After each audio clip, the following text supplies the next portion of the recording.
Alright, so a couple of days ago, I got this WR250F. It's 2009.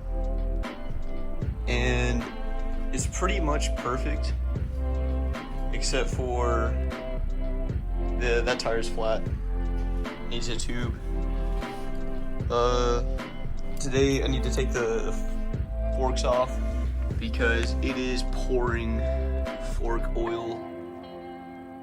So I'm gonna take those to the shop right down the street, and hopefully they just have to replace the fork seals, but it might need new bushings and O-rings and whatnot. If it needs more than just the fork seals, I'll just get the whole rebuild. It's not much more expensive if it's necessary, and it'll be better in the long run. But yeah, this is gonna be my new woods weapon. It effortlessly just tractors through every terrain. And then I still have this for when I wanna send it over some jumps. It's got the Supercross suspension and gearing. There's a way longer gear ratio, I guess. Like first gear on this bike is like third on this one, and then it just goes up from there. But yeah, this WR transmission is the best thing I think I've ever experienced. But yeah, this came with a whole other set of plastics and a new tube and everything. And a brand new front tire. It's up there on the very top. This one has a kickstand. I'm a little bit spoiled with the kickstand. None of my other bikes have kickstands, except for the street bike. And an electric start. This thing is like the Cadillac of dirt bikes, I think. It could be better though. It could be fuel injected, but no, I got the carburetor because it's an 09.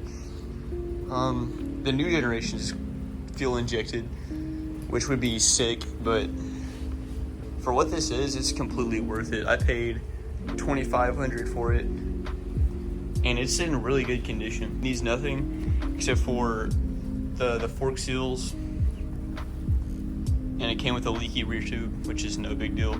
Like both of those costs together are less than like $300. The brakes don't work very well because it's pouring fork oil all over it. I can temporarily fix it when I want to by just spraying some degreaser on the brakes, and that dries it out just long enough for you to get like 2 laps around the yard, and then the brakes go back to being really mushy feeling because obviously it's not gonna stop with fork oil on them. Oh yeah, it also came with another gas tank.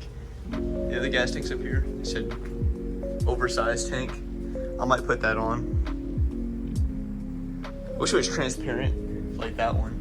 This bike feels way heavier than the YZ, but the WR transmission makes up for it plus some. Like the WR transmission makes this bike feel as if you can do anything with it. Like you can go slow speeds super easily, no clutch needed. Like if you need to crawl over something, just put it in first gear, and you don't even have to touch the gas really. Like it just crawls over everything.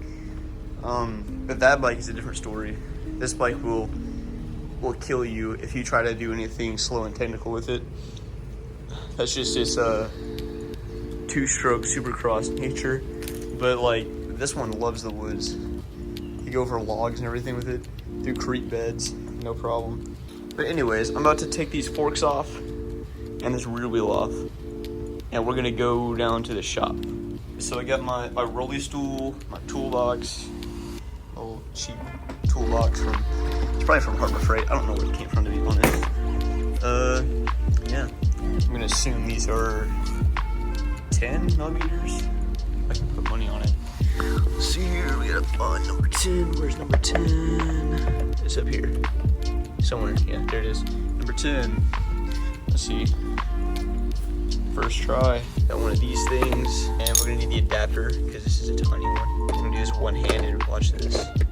Slap that in there. The proper way to do this is attach these down here. Oh, and look at that. Why would they make that different? That's a whole different size. I bet that's like an 8 millimeter. I don't know why they wouldn't make them the same. Because look, I bet these are probably 10s. Yeah, those are 10s. But these on here are 8s. I don't like that. So we're gonna take it off. So what we're gonna do is we're gonna throw them in our little, where it used to be a tape measure in there. No, there's not, so that's my hardware holster, you know, so don't lose them. Great, so now these are loose enough to where you can turn them with your fingers. That's good. And then what you want to do is you want to get yourself a big socket.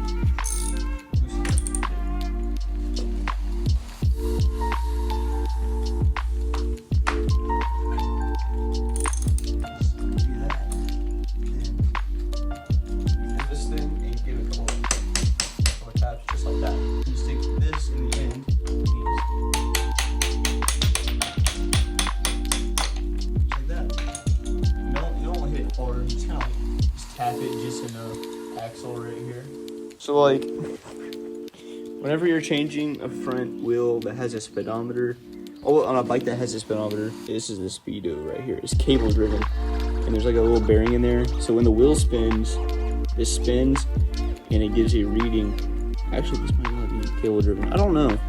I'm ignorant on this one. It might be electronic. I don't think it is though. But yeah, anyways, this spins, and long story short, that's what tells how fast you're going. So, we're going to continue taking these guards off.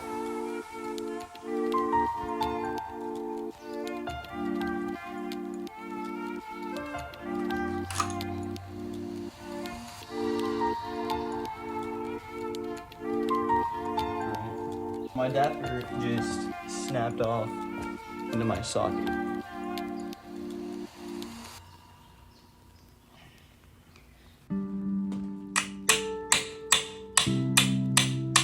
All of this right here, that's all from the fork oil. That's why it's all oily up here. This is not good for braking, obviously. Look at all that.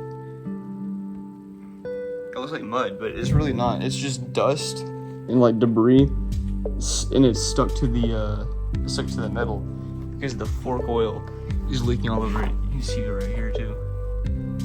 I don't know if you can see it on camera. Oh yeah, there you go. Like this is engine degreaser. It's fine for this because it's oil, and that's what you get off.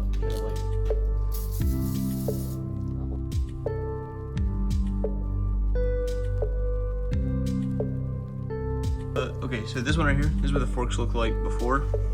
You can see all the grime on it, all the oil. Especially down here. That is a sign specifically of a leaky fork seal. This one I sprayed with degreaser and wiped it down. And there's no oil on it, no grime, nothing. That's how it's supposed to look. It's dry to the touch. Like, there's no oil on my hand, nothing.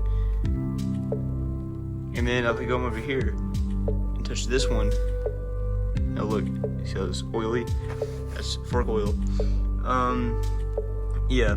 So if you're ever looking at a bike, it's used with the fork seals. It's not a big deal if they are leaking, but just know that if it's covered in oil and grime, and it's all over your brakes and everything. Look at that brake caliper down there. It's also covered. Like, just know that the fork seals are leaking. If you come up and touch the fork seals and they're wet, and they got dust stuck to them and everything. But yeah, I'm gonna spray this one down with some degreaser also.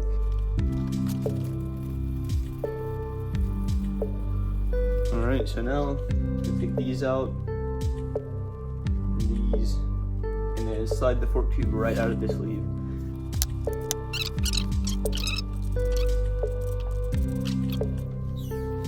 Like,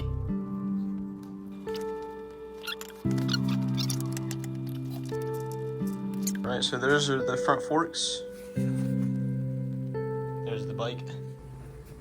The rear wheel is way simpler to take off than the forks, even though the forks are pretty quick. Everything's pretty simple on these bikes. Let's roll my tripod over here. And voila, we're at the rear wheel. I already have my stuff set up for that. One of these, and this big bad boy right here.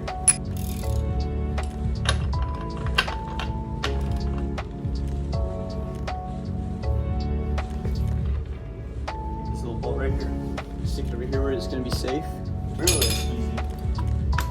You literally just tap it like that with your hand, and then you just slide it out. Oh, almost forgot about the spacer. Well, not a spacer, the little block, so you can adjust your chain length. How I like it, so it's not gonna matter. Yeah, here's the axle. I'm gonna put this axle right over here next to the other axle. Chain, and literally just lift it off the sprocket, just like that. So I got this brake right here. Move the wheel. Got the rear wheel right there, and the forks, and the bike is on brakes. Looks so goofy like that. And while this is gone, I'm gonna detail this mess. I'm gonna clean the floor a little bit too. That's pretty messy. But yeah, now I guess we can. First, I'm gonna clean up this mess, and then I'm going to load these up in my car, and we're gonna go to the bike shop, and they're gonna take care of it for us, I think.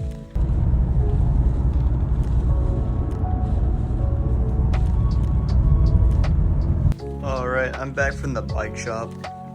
I dropped it off. They said they'd probably have it done within a few days. All the parts that they need to fix the fork seals, so it's all in shop right now. They keep it stocked.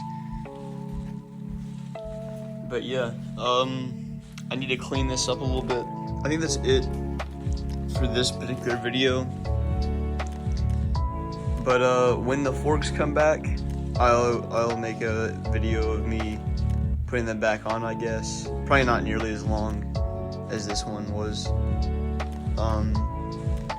And then I'll probably do a video of me just riding it around in the woods. Because this is a really sweet bike in the woods. It is a dream. Alright, I guess that's it. If you care to watch this kind of stuff, go ahead and subscribe, I guess. But that's it.